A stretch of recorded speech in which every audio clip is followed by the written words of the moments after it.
Iba ang reading sa comprehension. Ano ibig sabihin ko dyan?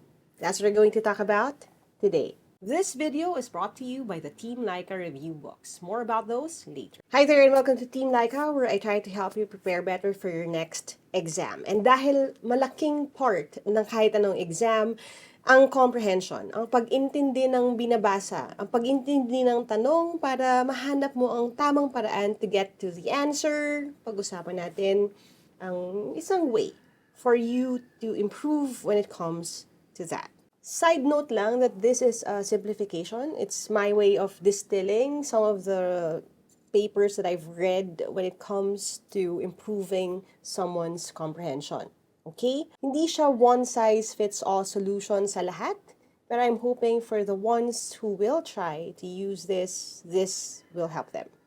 No, hindi naman lingid sa kaalaman ng lahat na over the years, when it comes to, say, the PISA scores and even observation ng maraming mga guro, hindi lang sa mababang antas, kundi sa college instructors din na meron ng, sabihin natin, struggle pagdating sa comprehension ng maraming estudyante. Now, i-acknowledge natin yung fact that if we have limited vocabulary, syempre mas mahirap na agad ang comprehension. Kung makakita ka ng isang salita na ngayon mo lang nakita, saan mo huhugutin kung anong ibig sabihin niya? Now, as an avid reader, kahit nung bata ako, na-encounter ko naman din ng ganitong problema. What I usually do, kung kaya, is to grab a dictionary, find out agad-agad kung anong ibig sabihin, try to use it in a sentence para hindi ko makalimutan. Pero kung hindi naman accessible ang dictionary noon, dahil nung panahon ko, wala pa ng mobile phone at wala pang internet, ang dictionary ay libro. Doon na papasok yung context clues. Now, I have a video about context clues na rin. Kung hindi niyo pa napapanood, ililink ko na lang din. Pero basically, ang ibig sabihin niya ay babasahin mo yung mga sentences before it, sentences after it, and try to figure out kung anong ibig sabihin niya by using the clues embedded dun sa flow nung binabasa mo. These skills are usually learned kung mahilig ka talagang magbasa. But again, for a lot of kids na hindi talaga mahilig by choice or hindi natutuhang i-enjoy ang pagbabasa by circumstance dahil wala silang access sa books at sa reading materials, maaaring hindi na-develop ang skill na ito. Now, I've coached people taking tests mula sa bata, taking science high school tests, to matatanda. Some even older than I am. And yung mga tips na tinuturo ko sa kanila when figuring things out sa exams, pinagsama-sama at pinasimple ko dito sa table na ito. The Love LYQA method or the Heart LYQA method, whatever works for you. Now, dahil table siya, it's something that you can do on your own. Maybe kung meron kang spare na papel, lumang notebook, pwede mong gawin ito. Hahatiin mo lang yung paper sa 5 columns. The first column will contain your text. Ano yung reading material mo? If you're starting out with this, pwede namang nursery rhymes, children's stories, simple poems, something na accessible, madaling intindihin. Then you're going to write it either line by line or short paragraph by short paragraph doon sa ating text column. Then comes the exciting part. Second column, you can label it as Heart L or Heart Language. Mother tongue, kumbaga. And you will go line by line translating itong text na ito doon sa language ng puso mo.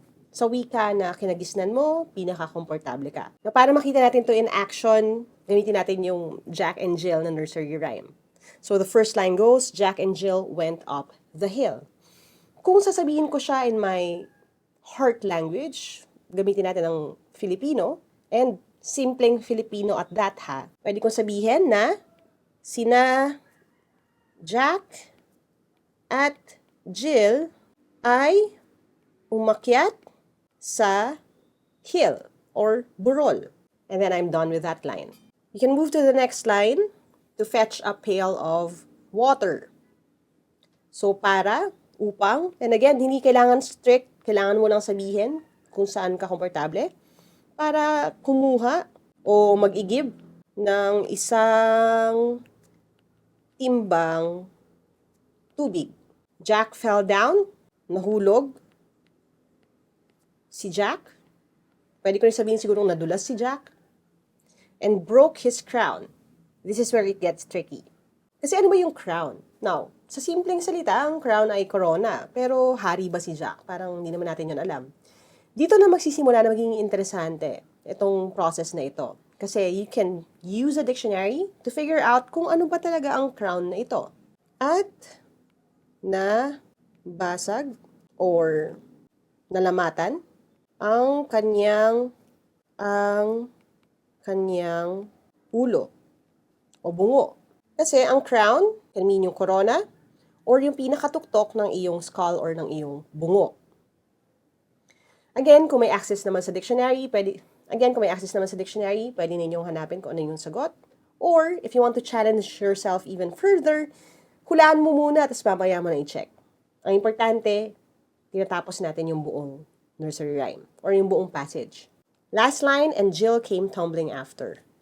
At si Jill ay nahulog din pagkatapos. Now again, it doesn't have to be perfect. It doesn't have to be super accurate. Basta ang importante, pinush mo yung sarili mo na i-translate ito sa wikang alam mo.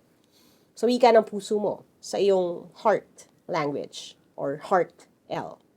Now following yung mnemonics natin, ang next column would be letter Y. After filling out yung column ng heart language mo, Y naman, your version. Ibig sabihin, you will try your best to say it in English, pero the way you want to say it. Hindi lang kokopyahin yung nandun sa original text. So we could say, Jack and Jill climbed a hill para kumuha o mag-igib ng isang timbang tubig. So we could say to fill a bucket of water. Pwede na yan. Nahulog si Jack.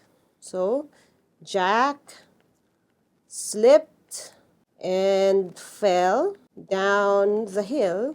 This could be as short or as long as you'd want. At nabasag o nalamatan ng kanyang ulo. So, nasaktan siya sa ulo.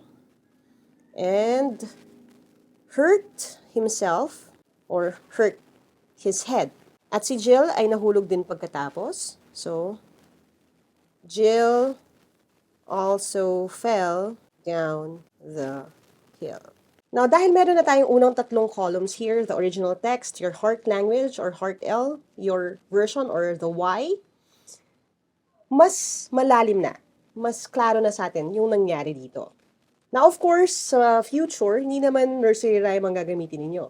Maaaring short story, maaaring pabula, maaaring tula.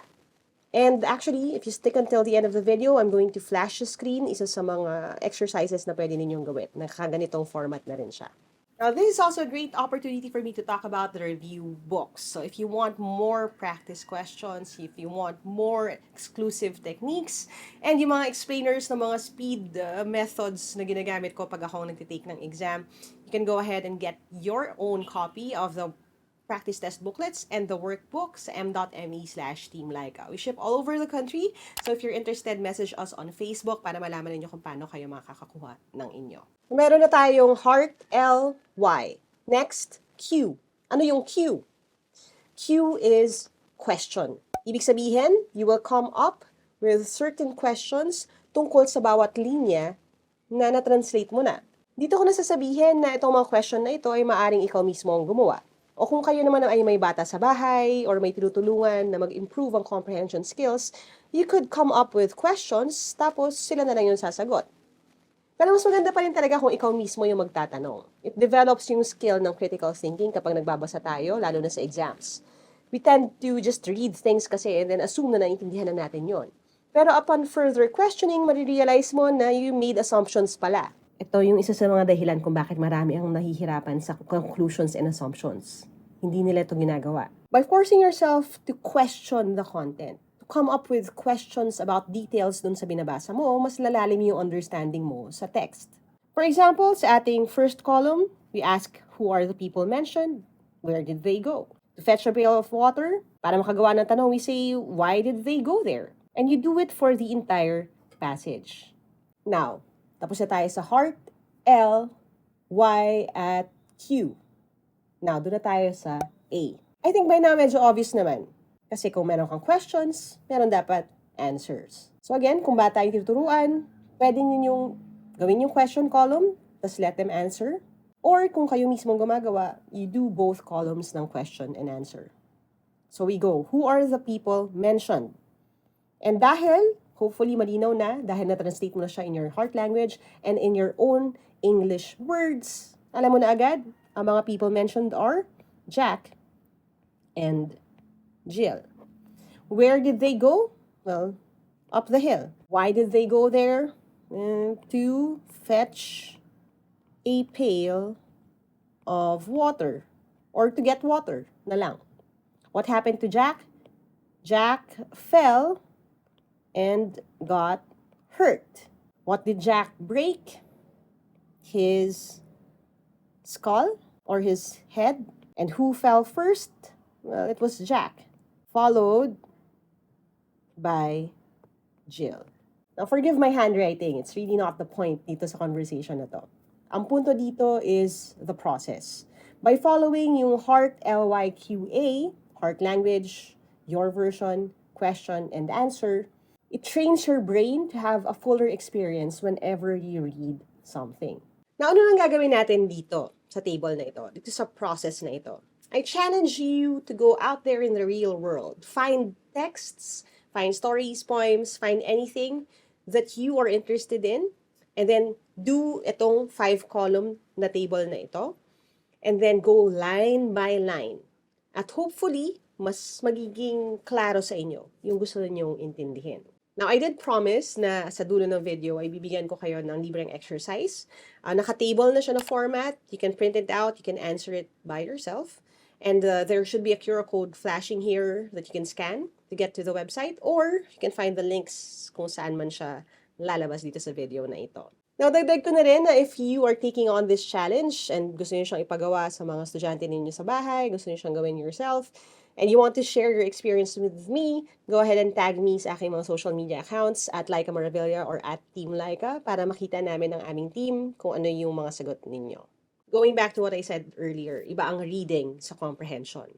And in order for you to comprehend kung ano yung ni-read mo, it doesn't stop at just reading. Kailangan mong intindihing maigi, kailangan mong himayin at himay-mayin pa, kailangan mong tanungin ang sarili mo ng mga bagay tungkol dito para mas maintindihan mo siya at maiwasan yung mga nakagawian na nating hindi maganda, gaya ng pag-jump to conclusions kahit hindi naman explicitly said sa text. And then hopefully, over time, as you keep doing this, magiging halos automatic na siya para sa'yo. Subscribe if you haven't yet. We have more videos coming up. Hit that bell icon para malaman ninyo kapag ready na yung susunod ng mga videos. Like this video para mas marami pang makanood nito. And if you want to learn more, we have other resources that are available for you. You can click here. And as you always see sa channel to, never stop learning. Available to sa shop.teamlyqa.com. Aja, kain yan. I'll see you in my next video and bye for now.